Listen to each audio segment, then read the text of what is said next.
எல்லாருக்கும் வணக்கம். Welcome back to chef Deena's kitchen. இன்றைக்கி நம்ம கிச்சனில் பார்க்குற ரெசிபி என்ன, இந்த சின்ன வெங்காயம் வச்சு பண்ணுற இந்த ஊறுகாய். இந்த சின்ன வெங்காயம் ஊறுகாய் பார்த்தீங்கன்னா இந்த வெங்காயத்தை வந்து ரெண்டு விதமாக ஹேண்டில் பண்ணியிருப்போம். இந்த வெங்காயம் வந்து ஒன்று வந்து மிக்சிலையும் அரைச்சி பண்ணலாம், ஆனால் கையில் இது மாதிரி இடிச்சும் பண்ணலாம்.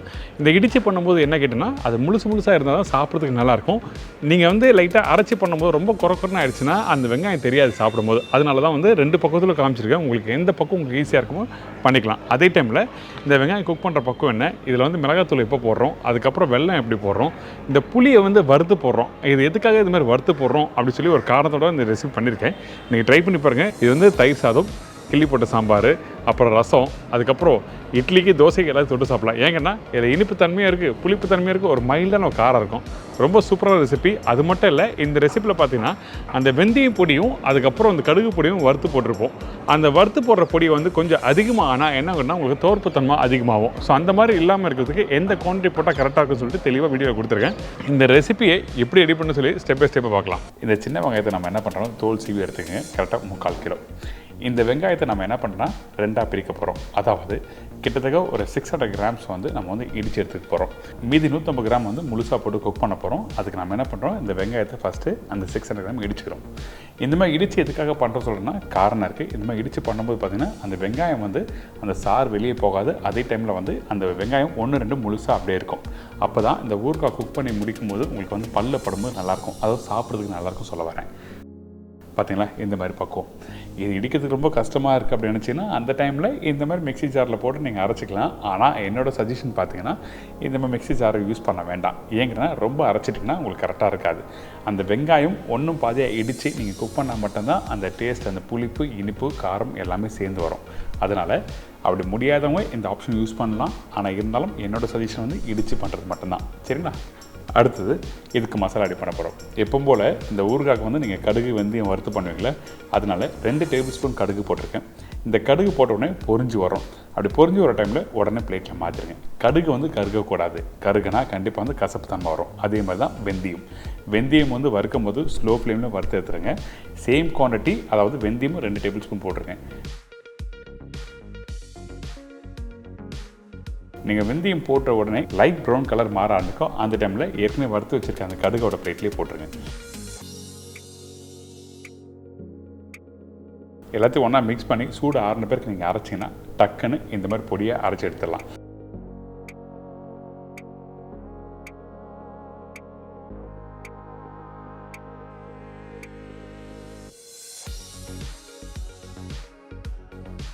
இதுக்கப்புறம் பார்த்தீங்கன்னா நம்மக்கிட்ட இருக்க இந்த புளியோட அளவு பார்த்தீங்கன்னா 2 பெரிய எலுமிச்சைப்பழம் சைஸ் அளவுக்கு நான் எடுத்திருக்கேன்.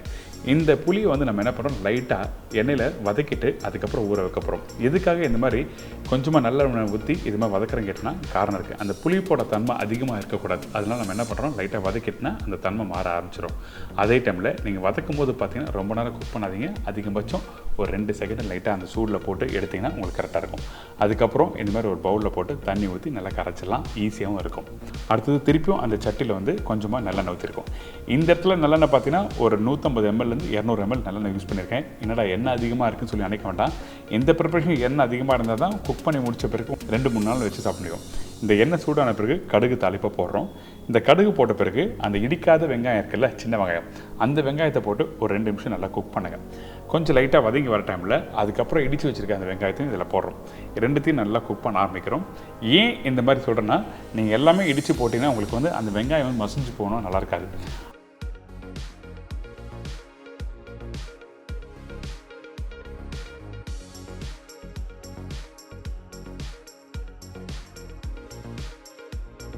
இந்த வெங்காயம் வந்து இந்த மாதிரி நல்லா வதங்கி வரணும். இந்த மாதிரி வதங்கி வர டைமில் மிளகாத்தூள் போட போகிறோம். அதாவது தனி மிளகாத்தூள் 2 டேபிள் ஸ்பூன். அது மட்டும் இல்லை, இந்த மிளகாத்தூள் போகிற ஸ்டேஜ் பார்த்தீங்கன்னா 60% அளவுக்கு மட்டுமே வெங்காயம் வதங்கி இருக்கணும். ரொம்ப நேரம் குக் பண்ணிவிட்டு அதுக்கப்புறம் மிளகாத்தூள் போட்டிங்கன்னா உங்களுக்கு வெங்காயத்தோட பக்குவம் மாற ஆரம்பிச்சிடும். கரெக்டாக இந்த மாதிரி 60% வந்த பிறகு தனி மிளகாத்தூள் போடுங்க. அது மட்டும் இல்லாமல் அடுப்போட ஃப்ளேமும் மீடியமான ஃப்ளேம் வச்சு குக் பண்ணணும். இந்த மிளகாத்தூள் போட்ட பிறகு நீங்கள் அந்த எண்ணெயிலே குக் பண்ணும்போது தீஞ்சு போகிறதுக்கும் வாய்ப்பு நிறையா இருக்கும். அதனால் முடிஞ்ச அளவுக்கும் மீடியமான ஃப்ளேம் வச்சு குக் பண்ணணும். இப்போ இந்த இடத்துல உப்பு தேவையான அளவுக்கு கொஞ்சமாக உப்பு போட்டுருங்க. இந்த உப்பு போட்ட பிறகு திருப்பி நல்லா குக் பண்ண ஆரம்பிக்கிறோம். அதே டைமில் நம்ம ஏற்கனவே வதக்கி ரெடி பண்ணி வச்சுருக்கோம்ல புளி, அந்த புளி தண்ணியை நல்லா புளிஞ்சு இதில் விட்டுருங்க. இப்போ இந்த புளி தண்ணி ஊற்றின பிறகு தண்ணி எதுவும் யூஸ் பண்ணக்கூடாது. இந்த ப்ரிப்பரேஷனுக்கு தண்ணி கொஞ்சம் விட்டு நீங்கள் குக் பண்ணிங்கன்னா கண்டிப்பாக வந்து கெட்டு போகிறதுக்கு வாய்ப்பு இருக்கும். அதனால் புளி தண்ணியே குக் பண்ண ஆரம்பிக்கிறோம். சரிங்களா?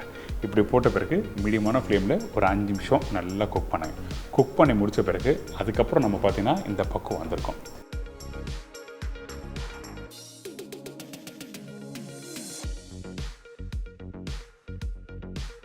ஆயில் மேலே தள்ளும். அந்த டைமில் நம்ம என்ன பண்ணுறோன்னா நம்மக்கிட்ட இருக்க இந்த வெள்ளத்தை இதில் போட போகிறோம். அதே டைமில் அந்த புளியோட பச்சை வாசம் இருக்கக்கூடாது, பச்சை டேஸ்ட்டும் இருக்கக்கூடாது. அதுக்கப்புறம் தான் இந்த வெல்லம் போடுறோம். இந்த வெல்லம் பார்த்திங்கன்னா அந்த புளிப்பை வந்து கண்ட்ரோல் பண்ணுறதுக்கு இந்த வெல்லம் வந்து ரொம்ப முக்கியமான ரோலாக இருக்கும். நீங்கள் நார்மலாக ஊறுகாய் சாப்பிடும்போது பார்த்தீங்கன்னா வெறும் அந்த புளிப்பு தன்மை மட்டும் தான் இருக்கும். காரத்துக்கு அந்த மிளகா போட்டிருப்பாங்க. ஆனால் வெல்லம் நிறைய பேர் போட மாட்டாங்க. இப்படியும் வெல்லம் போட்டாலும் சிட்டிக்கு வெல்லம் மட்டும் போடுவாங்க, இந்த குவான்டிட்டி போட மாட்டாங்க. இது கிட்டத்தட்ட பச்சடி மாதிரி. நான் வந்து எங்கள் வீட்டில் அடிக்கடி பண்ணுற ஒரு ரெசிபி இது. அது மட்டும் இல்லை, நான் ரீசெண்டாக கோயம்புத்தூர் போயிருந்தேன்.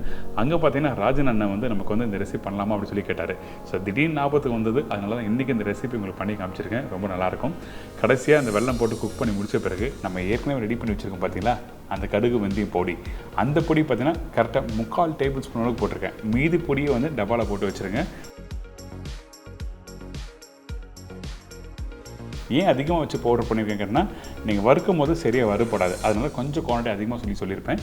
இதுக்கப்புறம் கொஞ்சமாக பெருங்காயத்தூளை போட்டு நல்லா மிக்ஸ் பண்ணிட்டு கொஞ்சம் பச்சை கருவேப்பிலை போட்டு இறக்கிடுங்க. இந்த கருவேப்பிலை நீங்கள் ஸ்டோரேஜ் பண்ணுறீங்கன்னா அப்போ அந்த கருவேப்பிலை போடக்கூடாது. சரிங்களா? நீங்கள் ஒரே நாளில் சாப்பிட போகிறீங்கன்னா அப்போ கொஞ்சம் பச்சை கருவேப்பிலை போட்டு சாப்பிடலாம். ஏன்னா கலர் மாறிச்சுன்னா நல்லா இருக்காது. இதான் விஷயம், வேறு இல்லை. இந்த ரெசிபி ட்ரை பண்ணி பாருங்கள், உங்கள் எல்லாருக்கும் ரொம்ப பிடிக்கும்.